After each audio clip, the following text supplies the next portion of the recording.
Well, it's time for another update on the Duster and the progress or lack thereof. Today's March the 10th and Power Tour is June the 10th. So 90 days, and looks like Houston, we have a problem. There's something missing here, I think, but we have made progress. New steering box is in. We started the process of cleaning up the firewalls and the fender wells. We're going to be going with a different direction here completely. More than likely we'll end up with an HEI style distributor in this, and we will either have a Delco one wire alternator or the alternator off the engine that we're using. May just go with that and spend a few minutes and wire that up. But a lot of the wiring that's hanging out under the hood here is going to be gone. When we're done, it'll be basically the car's going on a diet under the hood. If it doesn't serve a purpose, it's going to be gone. Hoping that we're going to make Power Tour because we are registered, but here's a familiar sight if you've seen Humpty Dumpty before. So we got parts and more parts and more parts and more parts. But wait, there's more.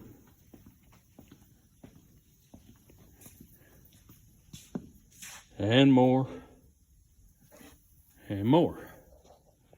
So it's really not as bad as it looks. It looks pretty bad right now, I'm gonna admit.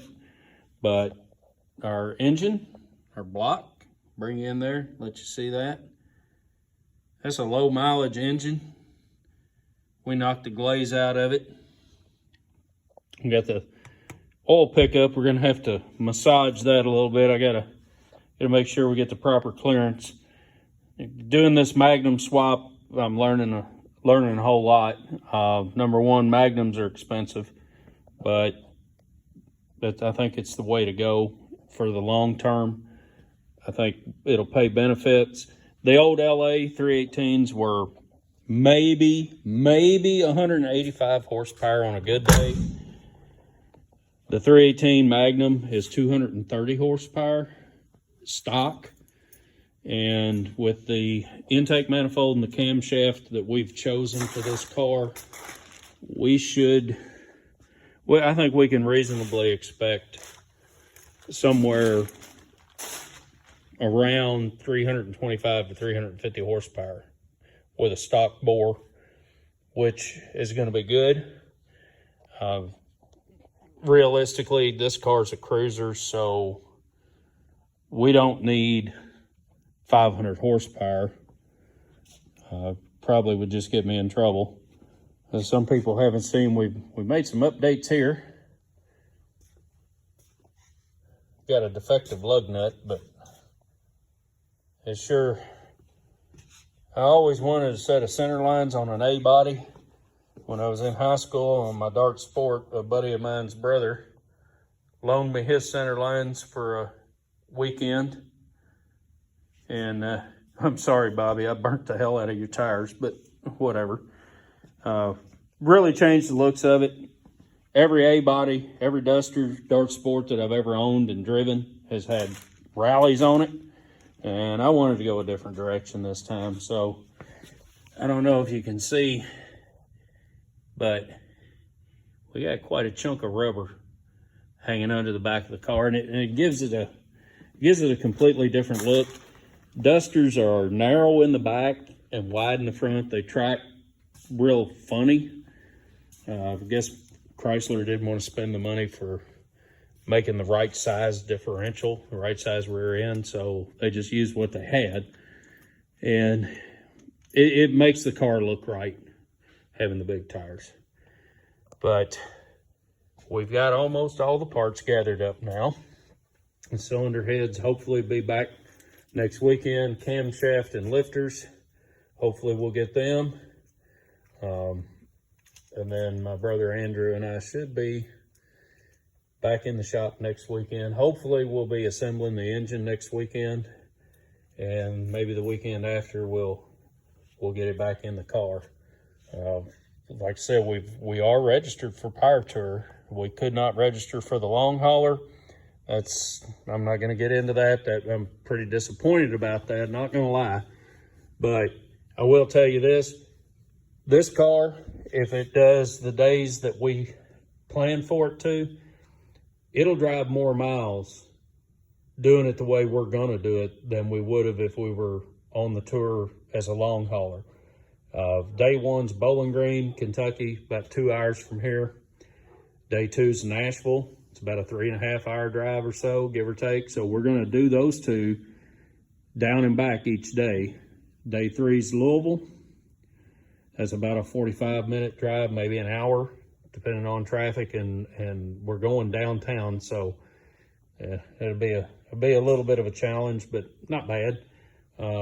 Day four is up in Ohio. I'm going to skip that one, and the reason I'm skipping that is I'm going to give Sandra a day to rest up.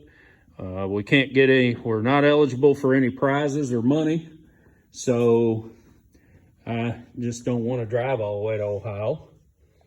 So day five is Indianapolis, and Indy we should be able to go up the back roads and get there in about 3.5 hours.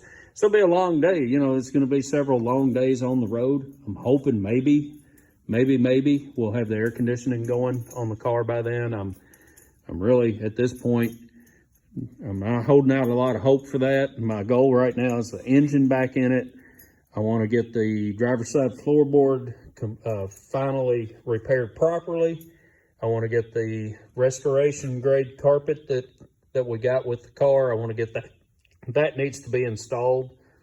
I may try to put some temporary bucket seats in this thing. I know it may look a little weird, but that bench seat is just not real comfortable. It looks great. It's reupholstered, but the springs under it are not very comfortable for my big old butt. But I want the car mobile. The air conditioning that'll be the last thing we address. But like I said, we need to get the floorboard addressed, get the carpet in it, as well as the engine. If we have time, I really need to put a new trunk floor in it before we go. I'm afraid that the spare tire may fall out. If we don't, we're going to have to do something, even if we don't replace the floor. But just an update. That's where we are. Hopefully the situation's not as bad as it looks right now. Shouldn't be a big deal to get the engine back together. Once we get all the parts, it should be just a few hours. And then we probably got another weekend of getting the underhood ready and get it back in. So stay tuned, folks. There'll be more updates coming.